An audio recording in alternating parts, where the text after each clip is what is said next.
It's the holiday season, and we're thrilled that Maureen, the biker girl Griffin, has returned. And before we get into the album, we touched upon it in the Facebook Live segment. Maureen, you had a wonderful relationship with your parents. You were adopted. They told you at an early age. Let's start there. Talk about the bond you had with your adopted parents, how they were so wonderful to you. And you mentioned with your mom, it's like you had like an ESP thing going. Talk about the wonderful relationship you had and the great memories you had of the parents that your family. Well, my mom had 8 miscarriages, and she just wanted to be a mom. That's all she wanted to be. She wanted to be a mom, and she wanted a little girl. So they arranged my adoption before I was born, and they told me about it since as long as I can remember. It was my favorite bedtime story, and how much I was loved by them because they just couldn't wait to have a daughter, and how much I was loved by my birth mother, who loved me enough to give me up for adoption because she couldn't take care of me. And my parents gave me this great life. I was their life.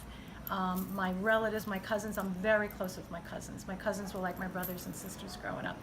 All my cousins have blonde hair and blue eyes because I'm Maureen Griffin. I was raised Irish and Swiss German. So that was always kind of, I always had a curiosity, who do I look like? Where did I get this nose from? You know, where did I get the voice from? My mom made sure I had piano lessons because she was told that there was an opera singer in my background. And it ends up that my paternal grandmother had a very lovely voice. She didn't sing professionally, but she had a beautiful soprano voice. She sang through the house and through the streets of Napoli. And it ends up that both of my birth parents, their families come from the same area around Naples. But my mom, growing up, my mom was psychic with me. Mom and I, there are no two people closer in the world. You don't have to be a biological daughter to be close. My mom would call me up out of the blue and she'd say, "What's wrong?" I know something's wrong. And she'd be right.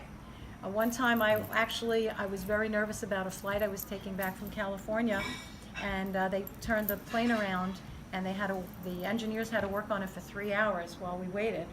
And my mom said, when I called her the next day when I got home, she said, "Oh my God, what a terrible night's sleep." She said, "I woke up like at midnight or 3 in the morning, whatever it was," and she says, "I couldn't sleep for 3 hours," and it was the exact 3 hours that I was thinking of her because they were fixing the plane. So we were super close, and we lived together for many years, even as an adult when I got older. Wow, that's amazing. And yet there was always deep inside you, I'm sure, a curiosity. Talk about what that was like, discovering your biological family or wanting to find your biological family. Talk about that whole process. Well, like I said, it was mostly curiosity about who I looked like. I don't know, I was just fascinated by that. Like I always told myself, I'd be satisfied if I saw a picture, you know. Being an only child, I was curious about siblings, and I did know that my birth mother had a child before me. We thought it was a boy, but it actually was a girl. So I had an older sister. So I always knew I had an older sibling, and I was always curious about that. And I did some research at the New York Public Library, but that research ended up leading to a dead end. But my mom, before she died, my mom passed away in 2012. Before she died, she goes, "You know, I'm curious too. After all these years, I want to know. Go do some research." So she was curious as much as I was at that point. Now, what has it been like to actually meet your biological brothers and sisters?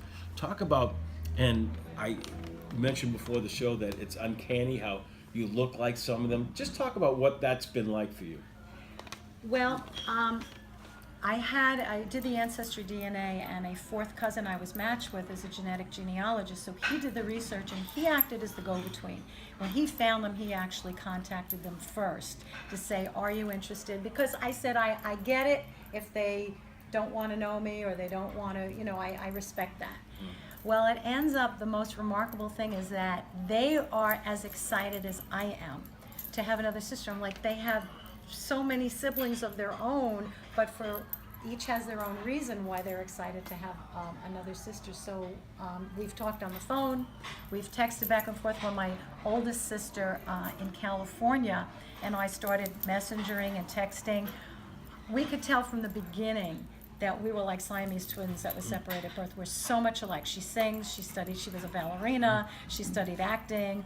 we're very, very, very much alike. And so finally I just picked up the phone and called her, and we will spend hours and hours and hours on the phone talking.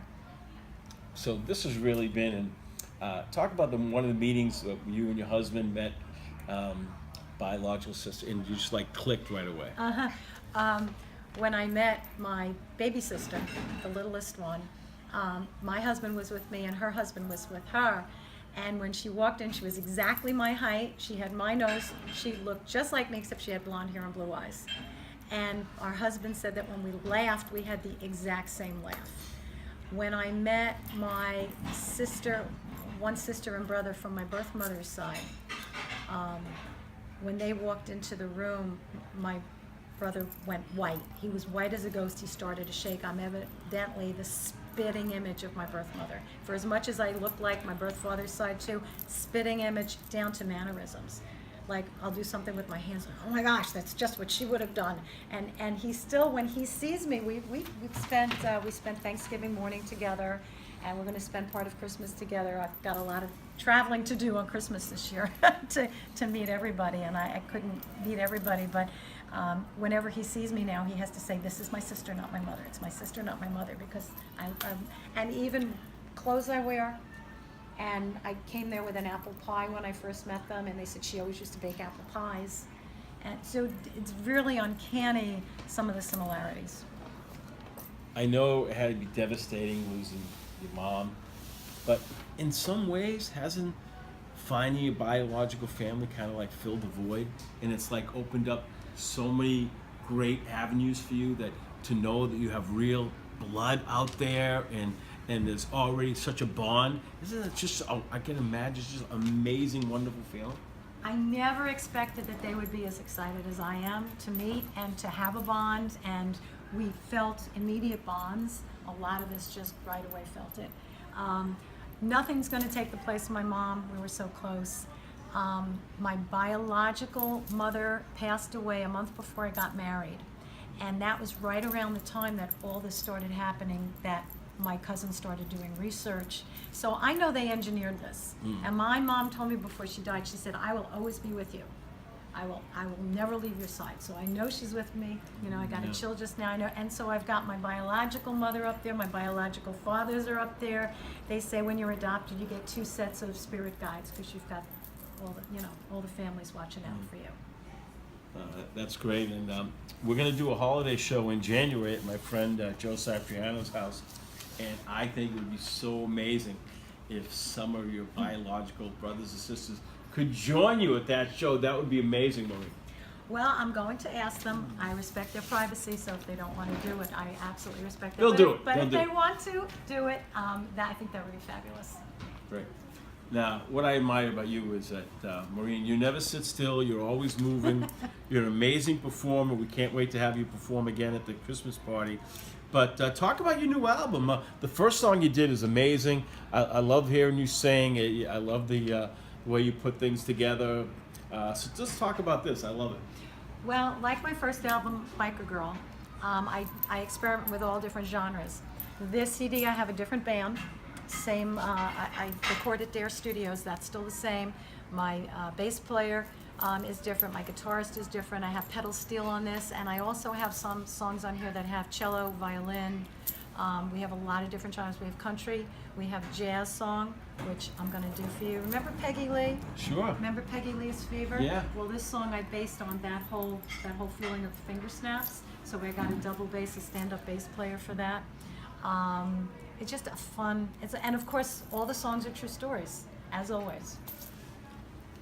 That's awesome. We can't wait. We can't wait. And we are so excited to have you on the show again. And thanks for sharing. And this is an unexpected surprise, but we love great stories. And as you meet more your biological brothers and sisters, I'm sure there'll be more great stories down the road, Maureen. I'm sure there will be. All right, Maureen Griffin, the Biker Girl.